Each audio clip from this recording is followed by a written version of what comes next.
il se passe quelque chose. Un nouveau cycle commence, une révolution de l'ombre, un passé qui ressurgit. Nintendo reprend le contrôle. Avec la Switch 2, Nintendo ne fait qu'affirmer et prolonger une stratégie commencée en 2017. Que ce soit pour le chevalier, le plombier ou le gorille, un nouveau cycle commence. Pour cela, puiser dans l'histoire peut être nécessaire. Avec Breath of the Wild, les développeurs sont revenus aux origines de la série. The Legend of Zelda, premier du nom, était un open world, l'un des rares de son époque. Sa suite confirme la formule et tente de l'améliorer. Mais limité par les capacités techniques de la console, l'évolution du jeu reste timide et le projet se conclut sur un certain sentiment de frustration. Dans cette impasse naît alors A Link to the Past. Véritable héritier du premier épisode, il introduit une narration plus riche, une aventure linéaire et surtout des surprises scénaristiques qui bouleversent à la fois récit et gameplay.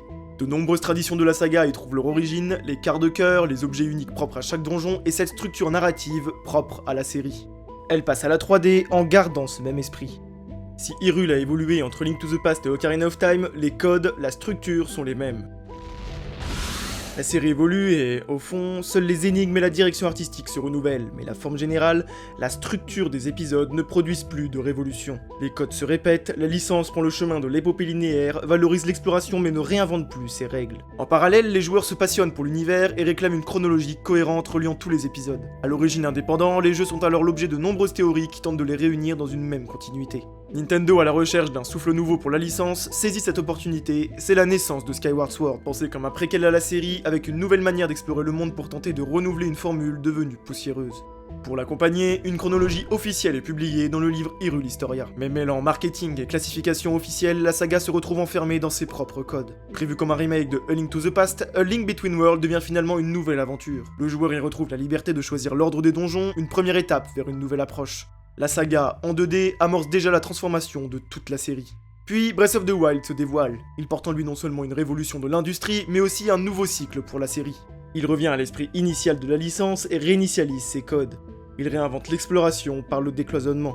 Il reprend les deux approches, l'esprit rétro des opus 2D et les ambitions modernes du monde ouvert. Breath of the Wild est aussi le début d'une nouvelle timeline qui s'affranchit de la première que n'ont jamais voulu les développeurs. Il pose les bases d'un nouveau départ. Le jeu aura une suite, avec de nombreuses nouveautés, mais qui reste confiné dans un univers déjà bien exploré, avec un certain sentiment de frustration. Il laisse alors les possibilités futures grandes ouvertes. Le destin de la série n'a jamais été aussi incertain.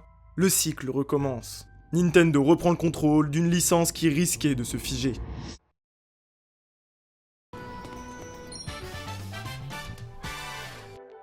Ce que vient de faire le plombier est primordial. Là est la révolution de Mario Odyssey. Le jeu est plus vaste que ses prédécesseurs et se distingue par des zones ouvertes, uniformes, sans sélection de niveau traditionnel. Pourtant, il ne bouleverse pas la structure en profondeur. La forme reste familière. L'intention ici est nouvelle. Elle s'ouvre. Elle s'ouvre dans le gameplay car permet à Mario de contrôler chaque être vivant du monde pour renouveler la façon de jouer, la manière d'avancer, les énigmes à résoudre. Elle s'ouvre aussi par ce geste symboliquement révélateur. Nintendo l'avait retiré dans le passé, le jugeant trop enfantin. À une époque où l'entreprise voulait rivaliser avec des concurrents plus matures, elle a tenté de gommer l'image trop naïve de Mario. Mais aujourd'hui, ce V revient, et avec lui, une nouvelle philosophie. Super Mario Odyssey revient à l'essence même de la licence, permettre à chacun de s'amuser. Transition concrétisée avant tout en plateforme 2D. Alors que les New Super Mario Bros se répètent et se ressemblent, la formule se conforte dans une direction artistique et un gameplay similaire à chaque opus. La licence arrive à son stade final d'évolution et ne change que l'agencement des éléments tel un créateur sur Mario Maker. L'opus clôt d'ailleurs ce chapitre, cette histoire de la série, en permettant aux joueurs de s'approprier ce monde qui n'appartient maintenant qu'au passé. Si le deuxième opus pouvait sembler être le dernier clou dans le cercueil de la série 2D, elle en permet en réalité la renaissance.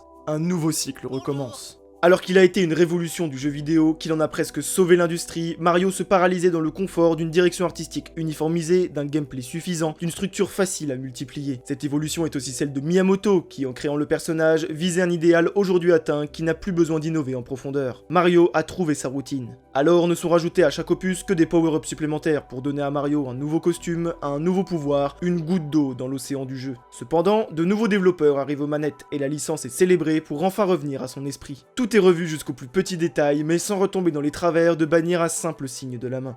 Le royaume change, les boss aussi. Les Koopa Links n'appartiennent désormais qu'à un passé nostalgique, mais ne reviendront plus, à commencer par la licence à cartes, désormais iconique du plombier. Mario conserve son physique moderne, uniforme, pour lier toutes ses œuvres, mais chaque opus développe sa propre direction artistique, son propre gameplay, son propre univers. Le plombier adopte tous les visages. Au sein même de sa série de plateformes, la licence cherche à exploiter tous les gameplays, que ce soit par les éléments alentours ou une fleur magique. Tout est bon à réinventer la manière de jouer. Mario est universel, veut parler à toutes les cultures, faire le tour du monde, expérimenter protège chaque activité. Si Zelda redonne la liberté aux joueurs, Mario la redonne aux développeurs. Si une idée est inventive, Mario l'exécutera. Mario retrouve son statut originel, celui d'un pionnier, d'un étendard, d'un symbole, comme catalyseur de la création vidéoludique. Nintendo reprend le contrôle de son étendard.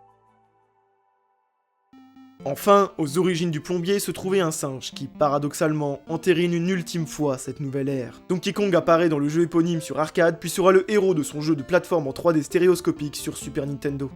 La franchise délègue le développement à Rare. Le studio invente un univers autour du gorille avec une savane tropicale, une grande famille élargie et une nouvelle mythologie. Sa lignée jusqu'alors se limitait à Donkey Kong Jr., son fils qui lui portait secours contre Jumpman. Dans sa nouvelle savane, Cranky Kong apparaît comme nouveau membre de la famille. Ronchon, il regrette l'ancien temps et ses heures de gloire. En effet, le primate n'est autre que le Donkey Kong arcade, le héros des country et son petit-fils, moderne et jeune. Il est alors théoriquement le fils de Donkey Kong Jr., qui, malgré son absence dans les opus, est lui-même le fils désormais de Cranky Kong. Nintendo n'est pas d'accord avec cette légende. Le caractère de Cranky d'abord est antipathique et désagréable. De plus, il refuse que ce dernier soit l'ancien Donkey Kong arcade. Selon eux, Donkey Kong reste Donkey Kong. Deux histoires parallèles s'entremêlent alors et se contredisent. Nintendo reprend quelque peu la main lorsque Rare se fait racheter. Il change le comportement de Cranky, le rend plus sympathique, chaleureux et joyeux. De nouveaux ennemis, des nouvelles aventures et une zone de jeu qui s'élargit pour remanier l'histoire de la saga. Pourtant, c'est bien l'univers de Rare qui perdure et son Donkey Kong au design 3D très distinctif qui devient la figure officielle du primate. Un détail loin d'être anodin qui définit l'identité du gorille dans une chronologie qui déplaît à Nintendo, pourtant créateur du personnage. Enfermé dans une histoire qui n'est pas la sienne, Nintendo n'étend pas l'histoire de Donkey au fil des jeux et se limite à inclure le minimum des ajouts de Rare en éclipsant beaucoup de personnages. Cependant, avec une autre version de l'histoire en tête, Nintendo reprend le contrôle avec une œuvre majeure de son pédigré. Super Mario Bros, le film, introduit une nouvelle apparence pour Donkey, inspirée, selon Shigeru Miyamoto, son créateur, de son premier style sur arcade. L'apparence de tous les personnages est adaptée pour la pellicule, mais celui de Donkey traverse le grand écran pour le petit, dans les jeux. Celui du singe s'uniformise, son traitement est différent car symbolique. Nintendo reprend le contrôle. Surtout, l'histoire est réinterprétée. Cranky est le père de Donkey. Pouvant apparaître comme une incohérence pour des besoins scénaristiques, ce changement est loin d'être un hasard. Réfléchi, il permet à Nintendo de concilier sa version avec celle de Rare, défi qui préoccupe la franchise depuis de nombreuses années. En changeant le comportement de Cranky au fil des jeux, Nintendo accepte par la même occasion son identité, il est l'ancien Donkey Kong sur arcade. Il reste par déduction et logique le personnage de Nintendo autant que celui de Rare avec un statut hybride. Les autres sont exclus pour une mainmise complète du studio japonais, ne lui reste alors que son dernier Kong, Junior, fils de Donkey Kong, aujourd'hui Cranky. Alors, il serait possible que ce Donkey Kong, héros de Bonanza, soit en réalité Junior grandi, réhabilité après des années dans l'ombre et relégué en permanence à son apparence rétro. Lorsqu'on observe les changements du nouveau design, ses sourcils arrondis et ses narines en relief sont semblables à Junior. Il fait ici peau neuve en devenant le personnage exclusif de Nintendo dans ses propres aventures. Le nom Donkey semble alors être porté par tous les membres de la famille à l'âge adulte, comme Cranky en son temps. Cette mythologie est subtilement appuyée par la séquence d'un trailer de Mario Kart World. Les personnages du premier Mario Kart sont réunis devant un panneau où sont représentés leurs homologues rétro. Donkey, lui, est devant Junior. De plus, dans le direct centré sur Bonanza, Nintendo a pris soin de donner à Donkey une teinte plus claire à sa fourrure, similaire à Junior, celui-là même que l'entreprise voulait mettre en avant en son temps, mais que l'histoire aura éclipsé. Il a aujourd'hui son heure de gloire. Sans dénaturer l'univers précédemment construit, cette habile version permet de raconter une nouvelle histoire en la personne de Junior, officiellement devenu Donkey, dans une apparence d'ailleurs mêlant celle de son père et de son fils. Plus tard auront lieu les aventures de son fils, mais qui, dans notre réalité, fait partie d'un passé sur lequel Nintendo compte reprendre le dessus. Pour que l'univers soit complet, il ne reste que Pauline. Elle apparaît après des années d'absence dans Mario vs Donkey Kong, puis dans Mario Odyssey en tant que mère. Sa genèse, elle, est racontée dans Bonanza en tant que chanteuse. Soit l'histoire est réinterprétée et Pauline n'est plus simplement la femme en détresse d'autrefois, soit l'histoire évolue. Physiquement, les deux Paulines n'ont aucune ressemblance. Étrange attention qui démontre une volonté de rupture. Elle est alors sans doute une descendante de la Pauline arcade, tout comme Donkey est le fils de Cranky. La série renoue avec son passé, une nouvelle génération est née. Un nouveau cycle commence.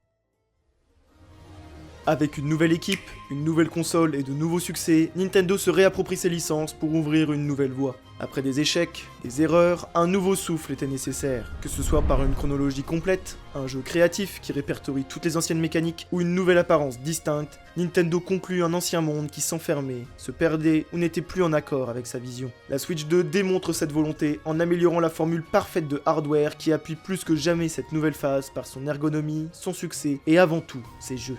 Nintendo reprend le contrôle. Un nouveau cycle commence.